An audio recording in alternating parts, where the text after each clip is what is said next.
Hi, Nick with the Personal Training Department Blueprint.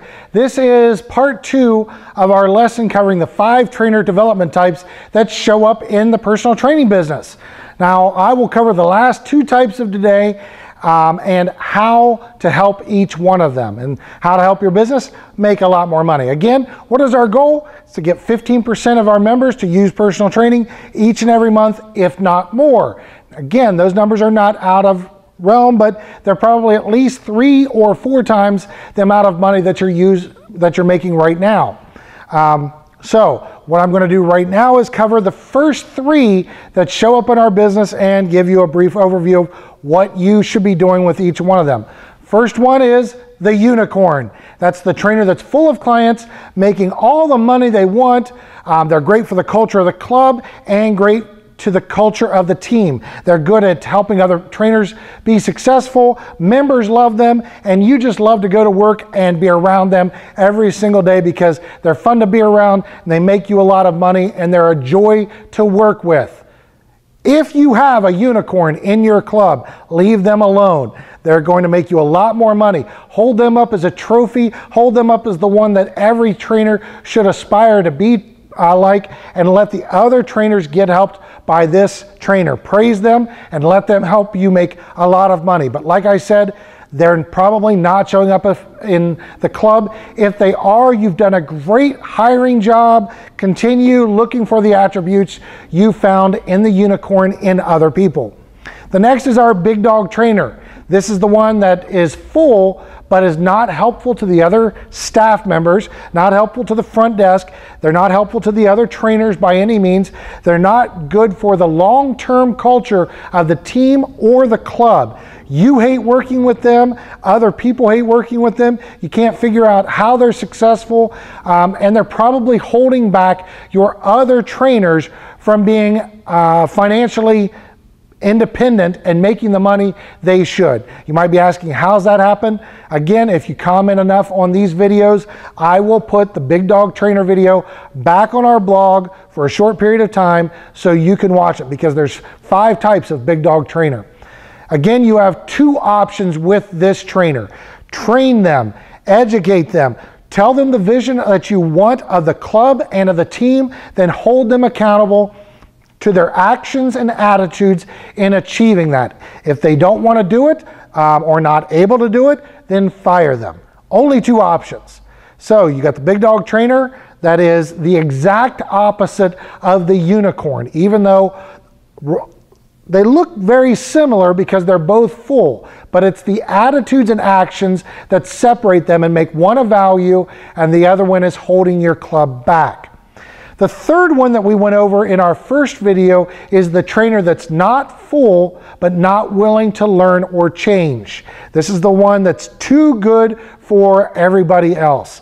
They don't want to learn.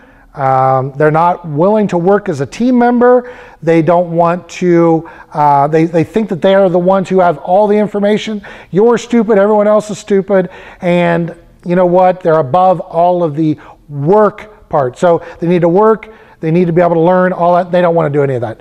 You only have one option with them in my book, that's to fire them. Because you can't train somebody who doesn't want to learn. You're not going to educate them. Telling them your vision of what the business is, they don't care. Don't waste your time on it. Don't waste the time that you could be devoted to the last 2 people that we're going to talk about today. Just get rid of them. Save yourself from hassle. I don't care how much money they're making. They're never going to be worth the hassle you're dealing with. So I hope this makes a lot of sense so far, and you're the type of manager or owner that is willing to take action and make changes. So let's move on to the remaining 2 types of trainers that show up in our business and how we can help each one of them. The first one is the trainer who needs to add clients but does not really know what to do. I would say this is about 70 to 75% of our working trainers in our business. They come in, they've got to look like experts from the beginning. They're in the expert stage of personality development, which is all about looking the part as opposed to actually embodying the part. They have to look intelligent, they have to appear intelligent, they have to have all the answers, and it's really tough for them to look at someone and say, I just don't know. I don't know what I'm doing. I need help. So what we did is when we started interviewing some clubs, I started creating a list from the trainers as to what characteristics, why are they in this situation? And here's the list that they came up with. One, they feel overwhelmed. They think that there's so much to do, they don't know where to get started. The second one is they're focused on learning and not applying. So they might be focused on getting some information, but it's all about the acquisition of new information. 55 different ways of doing squats as opposed to 4, because anything above 4, it makes me a smarter, better trainer. Not realizing that the average client can just do 1 or 2 variations of the squat, and it's how we deliver the rest of the product and how we put squats in our overall program that's going to get them results. They have a fear of looking stupid. This is a common occurrence with our beginner trainers, and because they're afraid of looking stupid, they can't ask for help. And that's the next part, is the trainers who just are afraid to ask for help. Now that might be because they don't know how to ask for help. You might be the type of owner or manager that's hard to approach, and I'm one of those that people are scared to approach me and say, can I get some help from you? It's not that uncommon in our industry for trainers to be afraid to ask for help from themselves or the people around them. And again, that's afraid of not looking like the expert and not looking like the most intelligent person in the room. Being vulnerable and asking for help is very, very difficult. Another thing that has popped up is they want to do it their own way and not really be taught, or they've never been taught from an outside source. There's so much conflicting information, they don't know what to believe or how to do things. They know what's worked for them, but they're a naturally gifted athlete who's naturally, they work out 2 days a week. They're as skinny as somebody who's getting on stage in a banana hammock and prancing around in heels if they're a woman. And if a guy does, it's an interesting video, but they're not really knowing where to start. They don't have enough information to be successful. And that really goes into our last point for these trainers who don't know what to do, is they've never been taught. They don't know how to ask intelligent questions to get intelligent answers. They don't have systems, and they don't know where to learn or what to learn. Now again, this trainer is probably 70% of our workforce. So what we did is we came up with a solution for that training department that's got 70% of their trainers in this position. And this is the Fat Loss Department Blueprint. Okay? For the cost of adding 1 client per month, it pays for itself. Now, if you've got a staff of, let's say, 6 or 7 trainers, and they're all selling 2 or 3 additional people per month because of this system, not only do you have a uniform system, you're making a lot more money. It's 18 weeks of education. And it installs 7 systems in your club. It's got trainer education and owner education.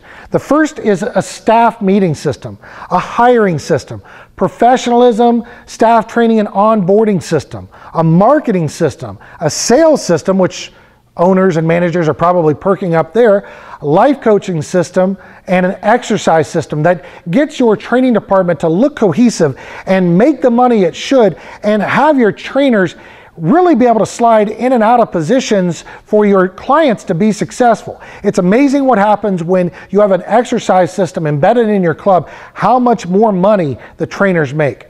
Now, with our entire Fat Loss Department Blueprint, you're going to get consulting 4 hours your first month, and then an hour each month after that. The first month is just getting the system installed, answering your questions and all of that.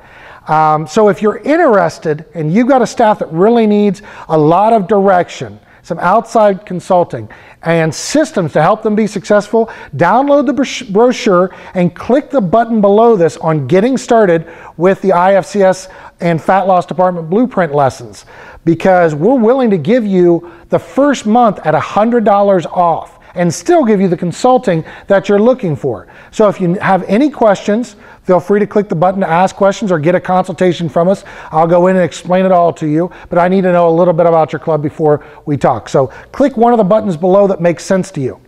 Now, the 5th trainer that we're going to talk about today, and I'm going to give you a special download, is the trainer who needs to add clients, knows exactly what to do, but isn't doing that.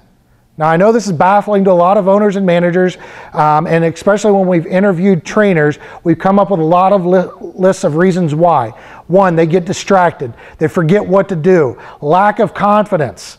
Fear of failure, which means they have a big ego. They have fear of rejection because if they reject, someone rejects buying personal training from them, it's rejecting them as a person. Trainers were actually open up to say they don't want to do all the work it takes to get clients. They want to do as little as possible. They're focused on time, not results, which is huge in our industry. I spent 3 hours making phone calls and I didn't get anything out of it. Then you might as well not make the phone calls. They're very short-sighted, focused on immediate gratification.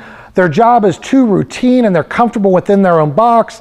There's no accountability or consequences for not doing their actions.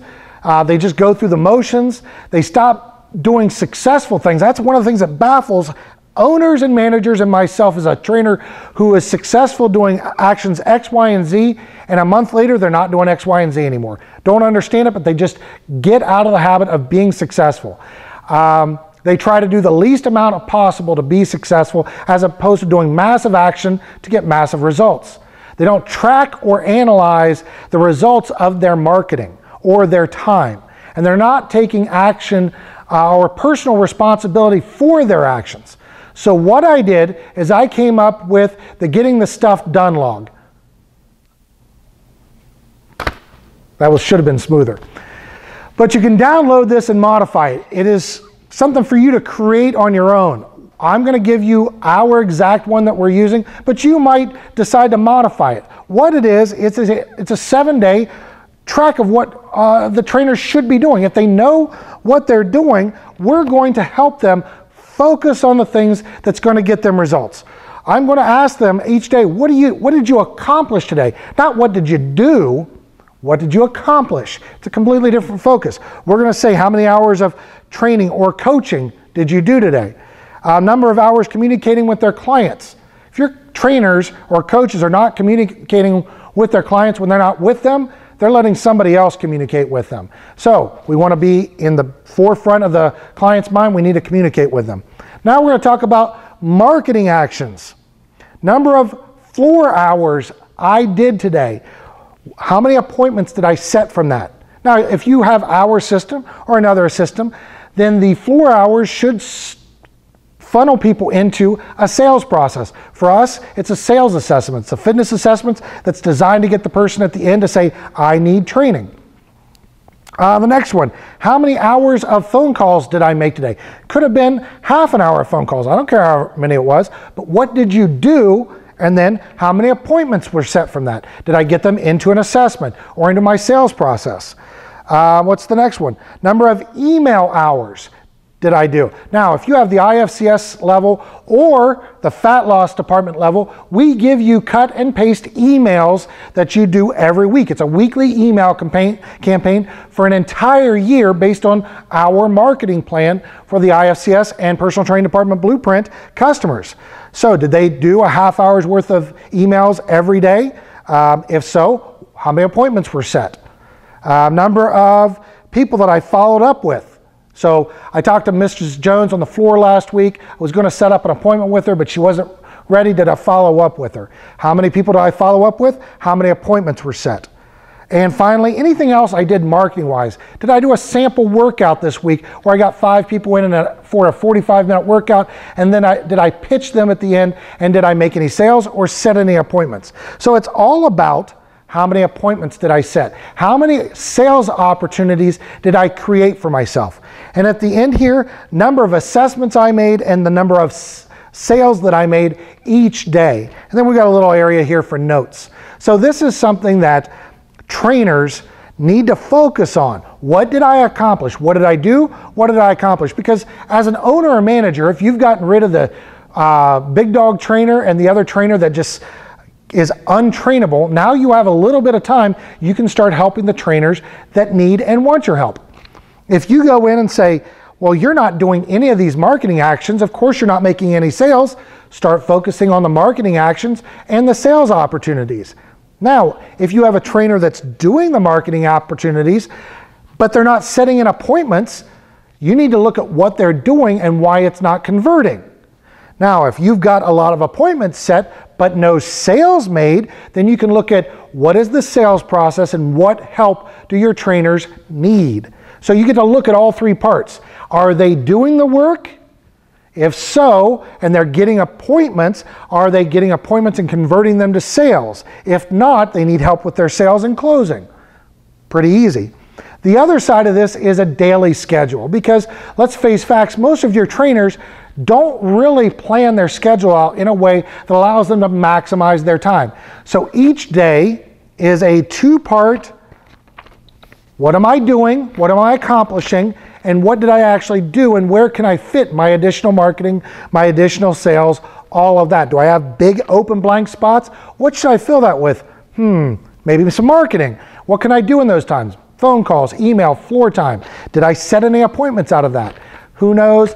But it allows you to help them be successful, and that's what we're here for at the Personal Training Department Blueprint. I'm providing this as a free download to anybody, not just our customers, but you can download it and help you be successful. But if your trainers don't know what to do, this is useless. That's why you want the Personal Training Department Blueprint, at least the fat loss level, so your trainers know what their job is and how to do it, so it's a lot more effective. So, until our next lesson, remember, give us some comments so we know what you're looking for, so we can set up some lessons to help trainers, owners, and managers make more money, help more members, and be more successful in the training department. So, Nick Osborne with the Fat Loss Department Blueprint in the Personal Training Department Blueprint, helping you be more successful in your job every day.